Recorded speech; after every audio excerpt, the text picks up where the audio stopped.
Yes, I'm afraid it's true, and I'm really sorry. After 13 years of making Wheeler Dealers, I'm now going to be leaving the show. For over a decade, Ed China was the gentle giant who calmly repaired vehicles on the show Wheeler Dealers. But then everything changed. The network decided to reduce the time spent in his workshop segments. Ed chose to leave, but that decision cost him dearly. His garage business collapsed. His YouTube channel suddenly went silent.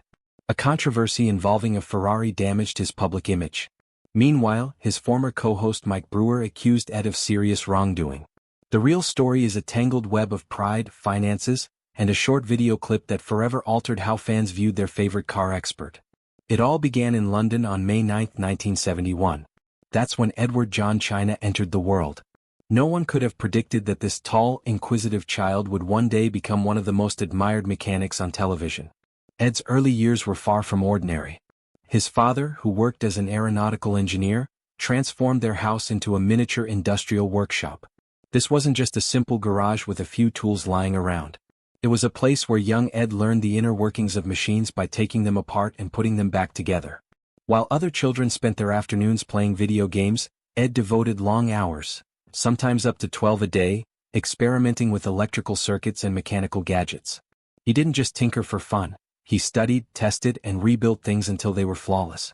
Even as a child, Ed's pursuit of perfection was obvious. He wasn't content if something merely functioned. It had to be just right. His father kept raising the bar, giving him increasingly complex projects. The boy who once fixed broken toys was soon building intricate devices with moving parts and working electronics. Years of practice made Ed a master at making complicated things seem simple, a skill that would later shine on Wheeler Dealers. School, however, was a different story. Ed attended King Edward School in Surrey, a prestigious boarding school filled with wealthy students who cared more about sports and social status than engines and gears. At 6 feet 7 inches tall, Ed was hard to miss. But it wasn't just his height that set him apart. He wasn't interested in popularity or athletics. Instead, he spent his free time sketching mechanical designs and solving technical problems in his mind. This made him stand out, and in that environment, being different often meant feeling isolated. Yet that solitude taught Ed to trust his own judgment. In those quiet moments, he decided he would never sacrifice accuracy for acceptance. When Ed finished school in 1989, he took that mindset with him to university. He enrolled in the engineering product design program at London South Bank University, where he truly found his stride. The curriculum balanced creativity and scientific thinking, which suited Ed perfectly. Professors quickly noticed his talent, not just for building things but for explaining them. He could turn complex engineering concepts into clear, engaging lessons, a talent that would one day attract millions of viewers. While most students juggled a handful of assignments, Ed managed 35 car projects at once. That's not a mistake, 35. And that doesn't even include the massive double-decker bus he bought and converted into his home. While others lived in dorm rooms, Ed resided in a fully equipped, heated, and plumbed bus. It became a legend on campus, providing him with space to work, live, and dream up new ideas. It wasn't just impressive, it was brilliant. Then came the sofa. Not just any sofa, but the casual loofah. Ed built it to raise funds for a trip to Belize, but it became much more. Using a small 1,275 cubic centimeters petrol engine and an automatic transmission, he created a fully functional road-legal driving sofa. The controls were cleverly hidden in the armrests, the covers could be washed, and it could reach speeds of up to 87 miles per hour. It even broke the Guinness World Record for the fastest piece of furniture at Goodwood in 1998. More importantly, it proved that Ed didn't just think outside the box, he delivered results. Behind the scenes, Ed's family quietly supported him. His father's engineering lessons set the foundation. His wife, Imogen, managed the business side of his projects. Even his father-in-law, who worked as a stunt director for the film The Italian Job, influenced Ed's approach, teaching him how to combine mechanics with storytelling. For Ed, it wasn't just about building cars, it was about making people care about them. Ed didn't have a plan for getting into television.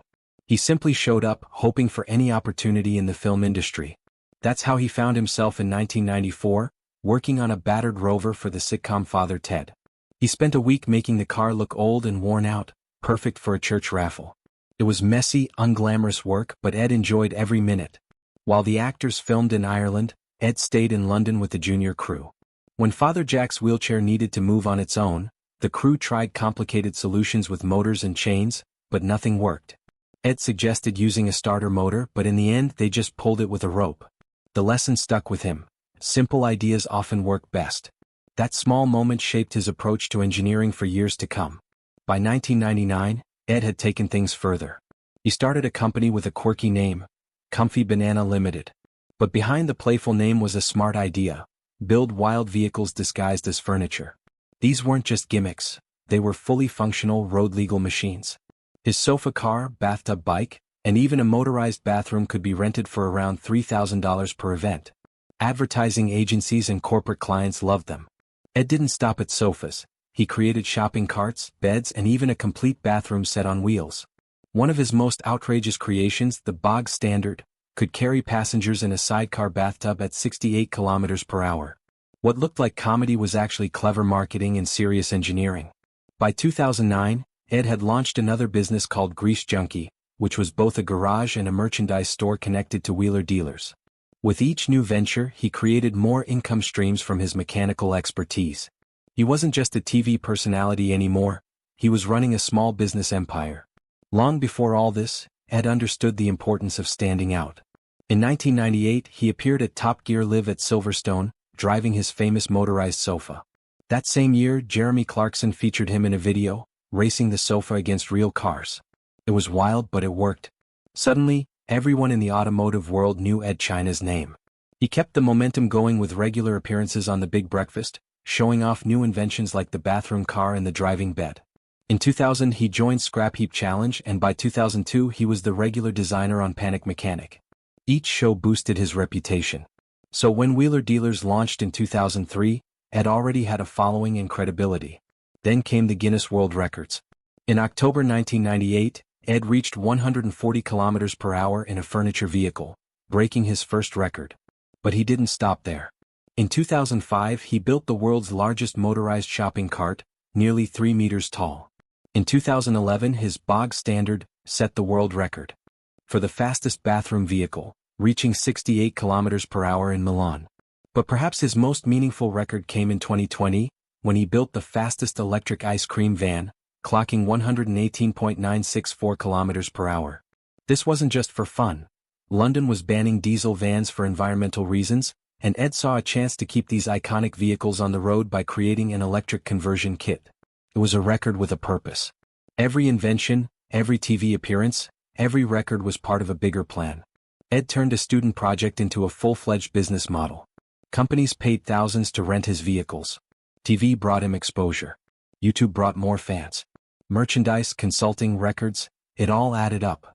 In 2003, Discovery Channel made a bold move. They didn't want just another car show, they wanted to change how people saw car restoration on television. So they carefully chose two very different personalities. Ed China, the calm, tall, brilliant mechanic who could explain complex repairs in simple terms, and Mike Brewer, the energetic car dealer who knew how to buy low and sell high. Together they launched Wheeler Dealers. The show wasn't about flashy cars or wild stunts. It was about finding old, worn-out vehicles, fixing them up with real skill and making a profit. Ed wasn't just a mechanic, he was a teacher in overalls. Mike brought excitement and deals, and the combination worked better than anyone expected. But from the beginning there was tension. Mike focused on the business side, closing deals and turning cars around quickly. Ed, on the other hand, cared about the details.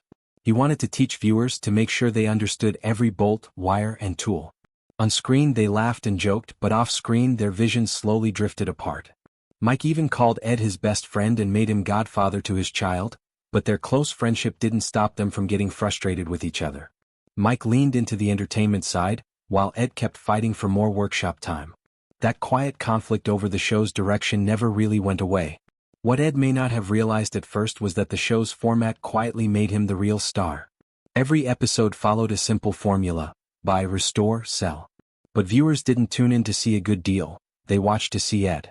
His calm voice, towering presence, and passion for detail made the workshop segments unforgettable. He didn't just fix cars, he explained them, and people loved that. Even as the show's popularity soared, Ed remained humble, almost unaware of how essential he had become. That modesty would later clash with a network that didn't seem to understand what made the show special. Wheeler Dealers became a global phenomenon, airing in 220 countries and reaching more than 200 million viewers.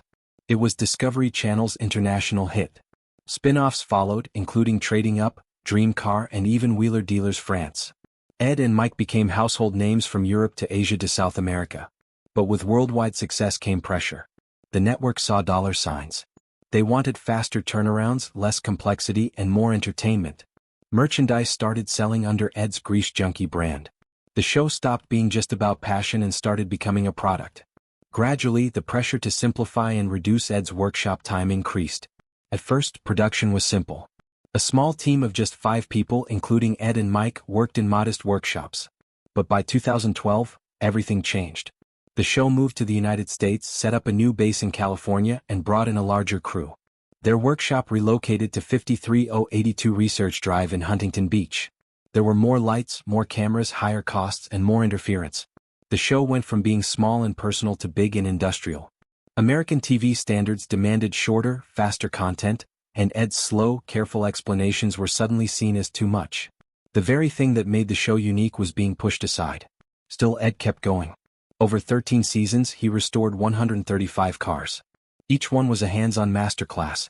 From old Volvos to rusty MGs, he tackled them all with care and precision. Some episodes cost tens of thousands of pounds in parts alone. Some required rare tools and components shipped from across Europe. But Ed always found a way to make things work. Viewers didn't just learn, they were inspired. Yet the pace was relentless. Teaching every repair while filming for TV was no easy task. As the demands increased, Ed's patience wore thin. The workload grew, creative freedom shrank, and in 2017 he decided to leave. The workshop segments were Ed's pride and joy. To the network they were expensive and time-consuming. Each one required perfect lighting, multiple cameras, and hours of setup. But to Ed, those segments were the heart of the show. That's where the real value was. People wrote to him saying they learned how to fix their own cars because of him. Fans lined up to thank him in person. He believed those segments mattered more than any flashy reveal. But the network wanted to cut them down, focusing on before and after shots instead of the messy work in between. For Ed, that was the final straw. The show was no longer what it had started as, and he refused to compromise. While all this was happening on screen, things were falling apart behind the scenes. Ed had opened his own garage, Grease Junkie, in Bracknell. It seemed like a dream come true, a real-world version of the show's magic. But by 2016, the business failed. The garage was liquidated. Despite his mechanical genius, Ed struggled with the business side, and the collapse meant the show lost its reliable workshop base. Production had to shift again. It was another blow to the educational core of Wheeler Dealers. Viewers saw him building and fixing, but behind the scenes, his real garage was closing down. Despite all these setbacks, Ed's passion never faded. Away from the show, he pursued wild inventions and world records. He built the fastest motorized office desk, reaching 140 kilometers per hour across Westminster Bridge. He created a working toilet that hit 68 kilometers per hour, a massive shopping cart over 3 meters tall, and even an electric ice cream van that broke 118 kilometers per hour. That van wasn't just a stunt. It was Ed's response to London banning old diesel ice cream vans for polluting the air. He wanted to prove you could go green and still go fast. His record-breaking wasn't just for fun, it was innovation with a purpose. Through all the chaos, one part of Ed's life remained steady: his marriage to Imogen, a talented businesswoman from Norway. She earned a master's degree in business and economics from one of Europe's top schools and held director roles in several companies, including Grease Junkie and media firms. They met at a restaurant, fell in love, and had a private wedding in London. Despite all the public attention, they kept their relationship low-key. No public drama, no attention-seeking, just quiet loyalty. There's no sign they ever had children, possibly by choice. But Imogen wasn't just in the background, she was a major force, managing public relations, building brands, and supporting Ed behind the scenes. Mike Brewer and Ed China turned Wheeler Dealers into a worldwide hit. But behind the scenes, tension was building like rust beneath fresh paint.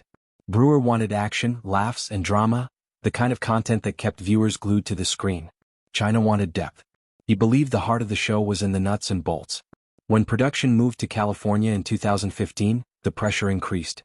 The network wanted less grease and more glamour. China refused. He believed his workshop time was sacred. To him, it wasn't just a car show, it was a classroom. But the executives didn't agree. They told him directly that his workshop segments were too difficult to produce.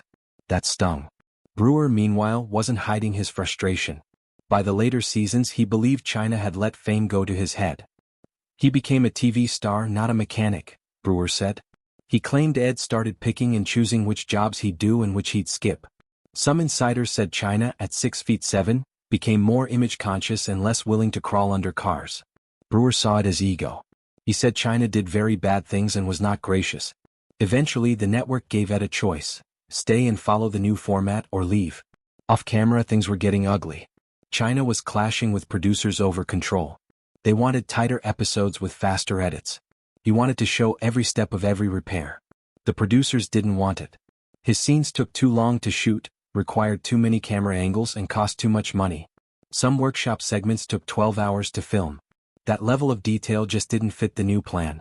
China refused to compromise. He believed skipping steps meant misleading the audience. Money was the final straw. California wasn't cheap. Union labor, equipment rentals, studio time, it all added up. The producers calculated that cutting down China's scenes would save a lot of money. A few less hours in the workshop meant thousands saved. To the network it was a smart business move. To China it was a betrayal, and people started to notice. Crew members said China's perfectionism slowed everything down. Some scenes took 3 full reshoots just to meet his standards. One YouTuber said a simple collaboration with him turned into a nightmare of delays and demands. Even China's own fans were growing frustrated. By 2022, his independent Patreon supporters started complaining. Promised videos never appeared. Technical diagrams weren't delivered. Then one day his entire Patreon and PayPal setup vanished without explanation. Back in 2016, Discovery had already set the stage for change. They took the show from Attaboy TV in the UK and handed it to Velocity in the US. It was a complete reboot. Out went the cozy British garage and came a glossy, fast-paced American format. They didn't want a craftsman's corner, they wanted a content machine. China's world was disappearing piece by piece. Then came the moment that broke him. Velocity declared the entire show too difficult to produce in its original form. His workshop scenes were labeled as the problem. They required the most time, the most lights, and the most money. The solution? Cut them down or cut them out. China later admitted it felt like they were tearing up his life's work. He didn't recognize what the show had become. After he left, the numbers told the story. An independent analysis compared old episodes to the new ones. During China's time, workshop segments averaged 20 minutes and 31 seconds. After he left, that dropped to just 15 minutes and 30 seconds. Some episodes barely had 11 minutes of technical content, a nearly 50% reduction. The workshop, the very soul of the show, was being gutted in plain sight. It wasn't just about screen time, it was about respect. Velocity wanted to simplify the show, to make it more flashy and less detailed. China called it what it was: dumbing down. The network believed viewers didn't care about the fine details. China believed they did. He said trimming down his process meant turning him into something smoother, faster, and easier to digest. But that wasn't him. That wasn't why he got into this. On March 21, 2017, Ed China sat in front of a camera, wearing his usual overalls, and quietly dropped a bombshell that would shake the automotive TV world. Without warning the Discovery Channel or even his longtime co-host Mike Brewer, he announced he was leaving Wheeler Dealers after 13 years. No press release, no network-approved statement, just a simple YouTube video. But as soon as it went live, it spread like wildfire. Within hours, social media and car forums exploded with shock. Ed calmly explained that the show's new direction, cutting down the workshop segments, was something he couldn't support. He said it would compromise the quality of his work and betray what the show stood for. Fans weren't just surprised, they were stunned. There had been no signs of trouble, and now one of the most popular mechanics on TV was walking away from a show that reached over 200 million viewers worldwide. What shocked fans even more was what Ed said next. He revealed that the network wanted to shorten the detailed repair scenes because they were too expensive and time-consuming. They wanted quicker edits, faster reveals, and more entertainment, less education. Ed saw that as a betrayal of what Wheeler Dealers was built on. He said it would erode not just the show's integrity but his own. To millions watching, it wasn't just a man quitting his job, it was someone standing up against corporate greed. And it struck a nerve. Ed wasn't just stepping down. He was exposing how networks were destroying what made these shows special. The internet responded with outrage. That anger quickly turned ugly. Within hours of Ed's video, fans flooded social media with hate. But instead of targeting the network, they turned on Mike Brewer. He hadn't said anything. He didn't even know Ed was quitting. But that didn't matter. People blamed him, thinking he pushed Ed out. Forums filled with attacks. His comment sections became toxic. And this wasn't just name-calling. People organized harassment campaigns, spread rumors, and posted threats. Some even tracked down Brewer's personal accounts and bombarded them with violent messages. It spiraled out of control. Just 6 days later, things reached a frightening level. Mike Brewer revealed that he, his wife, and his daughter were receiving death threats, specific graphic threats. He said people claimed they were outside his house. Some threatened to harm his wife, others said they'd kill his child. He called the police and started avoiding public places. In one disturbing incident, a group of men in a restaurant shouted abuse at him while he was eating. Mike admitted he was struggling. He drank more, his mood changed, and he was scared for his family. What started as a TV shakeup had become a real-life nightmare.